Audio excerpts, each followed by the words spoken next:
السلام علیکم ورحمۃ اللہ وبرکاتہ نحمده ونصلی علی رسولہ الکریم اما بعد محترم سامعین، بزرگوں اور دوستوں، قبل اس کے میں آپ لوگوں کے سامنے درود کے بارے میں کچھ عرض کروں کہ آپ ایک مرتبہ درود شریف پڑھ لیں تاکہ آپ کے دلوں میں محمد رسول اللہ صلی اللہ علیہ وسلم کی محبت تازہ ہو جائے۔ اللہم صلی علی محمد وآلہ وصحبہ۔ محترم سامعین، بزرگوں اور دوستوں، دنیا کفر و شرک کی تاریکیوں میں گھری ہوئی تھی، انسانیت ظلم و ستم کے اثرات سے رہ رہی تھی۔ ایسے وقت میں مکہ کی سرزمین پر رحمت الہی کا ظہور ہوا اور اللہ تعالیٰ نے ایک نبی کو مبعوث فرمایا جو آخری نبی اور ختم الانبیاء تھا، جس کے سراقت پر اشرف الانبیاء کی کلام موجود تھی۔ دنیا نے دیکھا کہ مکہ کی گلیوں سے اٹھنے والی یکتا و تنہا آوازیں صرف 23 سال کی مدت وبعمت کون عالم سے بھی آگے بڑھ گئی۔ کفر و شرک کی تاریکیوں میں ہاتھ پیر مارنے والے انسان اجالے میں آ گئے۔ دنیا نے جان لیا کہ حق کیا ہے اور باطل کیا ہے۔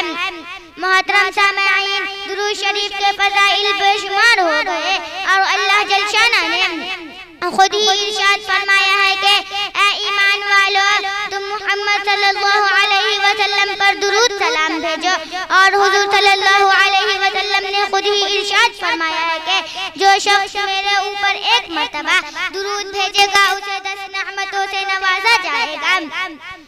محترم حضرات، الغرض احادیث میں درود شریف کی بہت زیادہ سے زیادہ فضیلتیں آئی ہیں۔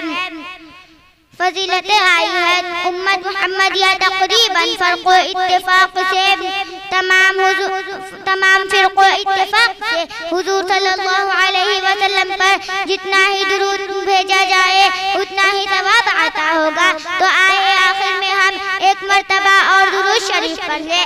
اللہم صلی علی محمد وآلہ وصحبہ۔ اللہ تعالی ہم سب مسلمانوں کو درود شریف پڑھنے کی زیادہ سے زیادہ توفیق عطا فرمائے، آمین یا رب العالمین۔ اسی چند باتوں پہ میں اپنی بات ختم کرتی ہوں۔ وآخر الدعوانا الحمدللہ صلی علی رسولہ الکریم، اما بعد، فاعوذ باللہ من الشیطان الرجیم، بسم اللہ الرحمن الرحیم۔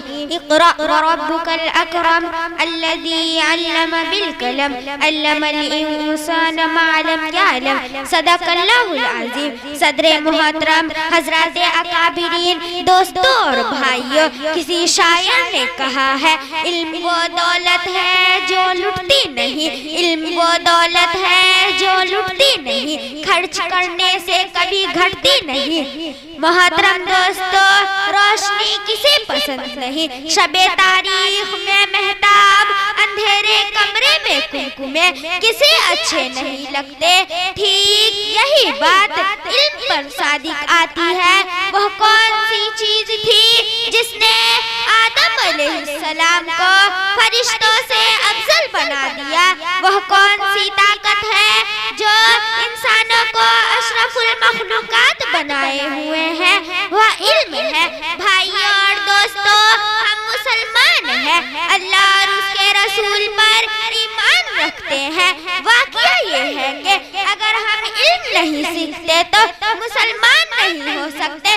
مسلمان اور جاہل رہے، مسلمان اور ان پڑھ رہے، یہ ہو نہیں سکتا۔ اللہ کی کتاب میں علم کی عظمت جگہ جگہ بیان کی گئی ہے۔ ارشاد باری تعالی، قل هل يستوي الذين يعلمون والذين لا يعلمون انما يتذكر اولو الالباب۔ اس آیت کا ترجمہ یہ ہے، کہہ دیجئے کہ اہل علم اور نہ جاننے والے برابر ہو سکتے ہیں، عقل مند ہی نصیحت پکڑتے ہیں۔ علم سے مراد کیا ہے؟ کیا دنیاوی علم اور آخروی علم؟ واقعہ یہ ہے، علم کوئی بھی ہو انسان کو عزت دیتی ہے۔ انسان علم ہی سے کمال پاتا ہے۔ فوج لاؤ، لشکر اور مال دولت انسان کو واقعہ عزت نہیں دیتی۔ اسی لیے ہر انسان کو چاہیے کہ علم کے حصولوں کے لیے دوڑے۔ اگر آپ دنیاوی علم حاصل کرتے ہیں تو دنیا میں کامیاب رہتے ہیں، اور اگر آخروی علم حاصل کرتے ہیں تو آخرت کی کامیابی آپ کا قدم چومے گی۔ دعا کریں اللہ تعالی ہمیں اور آپ کو علم کی نعمت عطا فرمائے، آمین یا رب العالمین۔ میری آواز کو تو روشنی دے، الہی دے مجھے طرز تکلم، میری آواز کو تو روشنی دے، مجھے افکار سہلے عطا کر، میری تقریر کو تو روشنی دے۔ محترم سامعین کرام، آج کے اس سبق اور جلسہ میں ان اصحاب خیر کا تذکرہ ہوگا جن کے بارے میں اللہ تعالیٰ نے ارشاد فرمایا ہے، یہ وہ لوگ ہیں جن کے دلوں کو اللہ پاک نے تقوی کے لیے خالص کر دیا، ان کے لیے مغفرت کا اعلان اور اجر عظیم ہے۔ نیز سرور کائنات صلی اللہ علیہ وسلم اپنے پیارے زبان سے فرماتے ہیں، میرے صحابہ ستاروں کے مانند ہیں، جس کی بھی پیروی کرو گے راستہ پا جاؤ گے۔ میرے پیارے دوستو، خالق و مالک کا دستور رہا ہے کہ انسانوں کی ہدایت کے لیے رسولوں کو بھیجا گیا، حضرت آدم علیہ السلام کو بھیجا گیا، حضرت نوح علیہ السلام کو بھیجا گیا، حضرت ہود علیہ السلام کو بھیجا گیا، حضرت ابراہیم علیہ السلام کو بھیجا گیا، حضرت موسیٰ علیہ السلام کو بھیجا گیا، حضرت عیسیٰ علیہ السلام کو بھیجا گیا، اور آخر میں ہمارے اور آپ کے آقا حضرت محمد صلی اللہ علیہ وسلم کو بھیجا گیا۔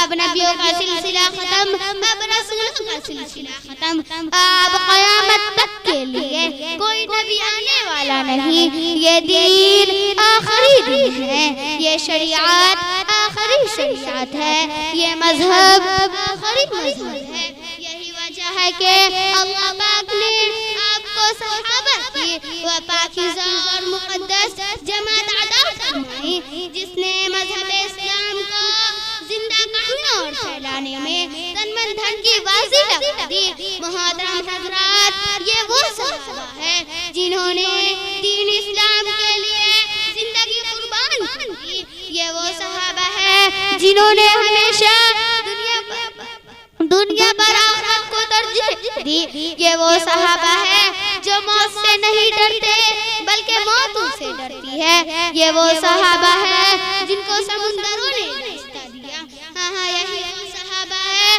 جن کو شیروں نے سواری دی۔ محترم حضرات، عرب کے تپتے ہوئے صحرا اور چلچلاتی دھوپ میں ظلم و ستم کس نے برداشت کی؟ صحابہ نے۔ گردن کس نے کٹائے؟ صحابہ نے۔ عورتوں کو بیوہ اور بچوں کو یتیم کس نے کیا؟ صحابہ نے۔ راہ خدا میں مال دولت کس نے لٹایا؟ صحابہ نے۔ پیٹ پر پتھر کس نے باندھے؟ صحابہ نے۔ فاقوں پر فاقہ کس نے کیا؟ صحابہ نے۔ محترم حضرات، اللہ تعالیٰ ہم سب کو صحابہ کی احترام نصیب عطا فرمائے، آمین۔ انہی چند باتوں سے میں اپنی بات ختم کرتی ہوں۔ وآخر دعوانا الحمدللہ رب العالمین۔ ویڈیو اچھی لگی تو حسنین اردو میڈیا کو لائک کریں، کمنٹ کریں، شیئر کریں اور سبسکرائب کرنا بالکل نہ بھولیں۔